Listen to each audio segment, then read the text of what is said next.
On June 15th and 16th in New York, in Manhattan, I'm going to be there within a group of extraordinary visionaries. I know my business partner, Ray Kurzweil, considered by Bill Gates one of the most brilliant people on the field of AI, will be there. Ray and I started Singularity University together, and we're there at the 2045 Congress to really help people understand where the world is going. You know, we're living during a period in time where exponential growth is enabling small teams to do extraordinary things, things that only governments and large corporations could do before.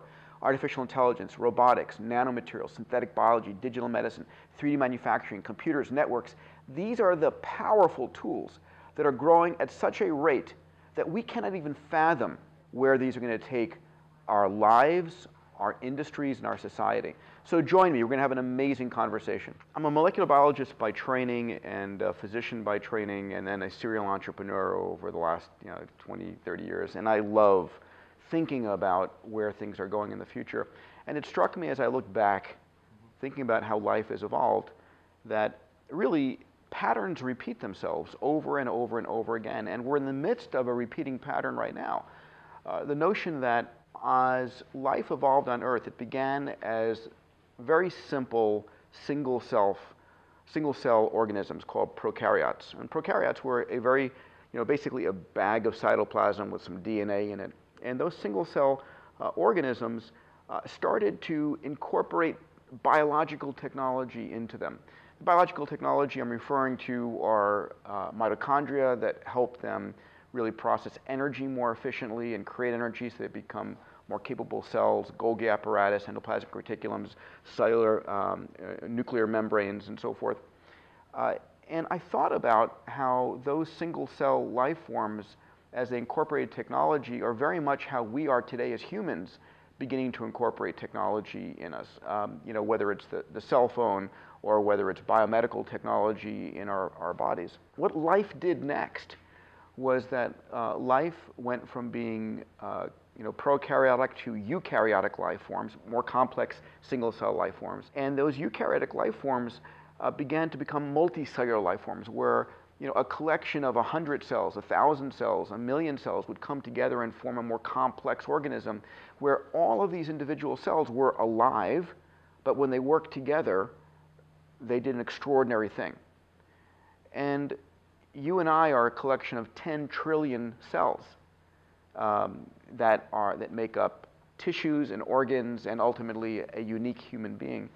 And I've thought about how the technology that we're creating today, at an exponential rate, literally the human-machine interface technology of ultimately being able to plug in through optogenetics or human-machine chip interfaces, and the internet, of course, are giving us the ability to communicate in a much more intimate fashion, where I think well within the next decade there's going to be the potential for me to know people's feelings and thoughts in a much more intimate fashion. And if all of a sudden we are becoming a species of 7 billion interconnected individuals, what I call a meta-intelligence, we are a new organism, just like, yes, we're 7 billion individuals, just like I'm a collection of 10 trillion individual cells, but these 10 trillion cells become conscious as an individual named Peter Diamandis. And I think that on this planet, we are alive during a period of evolutionary change, where we are going from a collection of billions of individuals to a connected populace of humans interfacing with an extraordinary amount of artificial intelligence, computational power that's around the internet, where we together are becoming what I call this meta-intelligence. And that's an exciting time to be alive. And I think about us as a species becoming conscious on a new level like never before. We're going from evolution by natural selection, which is Darwinism, to evolution by intelligent direction. We're at a point where we're going to start to evolve our biology, and as you say, to become independent of this substrate that evolves very slowly.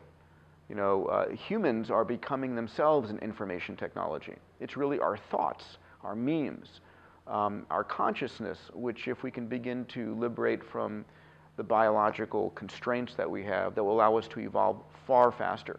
And we've seen this time and time again where things go from one substrate to a next. And there's no reason not to believe that we can't do that again. Now, the question is on what time frame? And I think one of the big challenges is that we are, by our nature, linear thinkers. We think in a linear projected fashion, and when technology is growing exponentially, it's hard for people to realize the rate of growth. But we're running out of physical frontiers. And one thing about becoming more of a virtual persona is that there are an infinite number of frontiers. In fact, I can work eventually with my AI, my artificial intelligence, and create a world that is of the dream I want to live in, and go and live in that world. And I can be the king, of my own world, and invite people to come in and be part of that. And I can invite you to come and play in my world. And we're going to have an infinite number of realities we can start to explore. Clearly, other benefits include our ability to become a spacefaring species, where the physical limitations of accelerating things to the speed of light, or of really needing to, remain alive for longer than the normal human lifespan, will change, and we become liberated for our ability to go and populate this galaxy and this universe and what may be an infinite number of universes. And ultimately, it's the ability to become far more, the term is dangerous to say, but godlike, where we have life everlasting, where we have meaning that we don't have to die a physical death. That we are who we are, our mission, our purpose, our consciousness can continue for a longer period of time. And when we become conscious as a meta-intelligence ourselves, will we look out into the universe and see thousands or millions or billions of similar conscious planet-level existences that have come into being? I mean, it's literally insane to think about these things. They're crazy, infinite number of options. But it's happening during our lifetimes, and that's what makes it so extraordinary and so exciting to be alive right now. I think we're living in a time where small teams of individuals are literally able to do what only governments and large corporations could do before. One example is the fact that space projects were only the purview of the Soviet Union, the Russian Space Agency, NASA. And now we see groups like Scaled Composites that won the Ansari X Prize building private spaceships. We have a $30 million competition funded by Google for the Google Lunar X Prize, where we have 24 teams around the world building robots to go and land on the moon. So it's extraordinary what's possible. What's happening is that people are now empowered more than ever before. As an individual, I can tap into global genius anywhere on the world.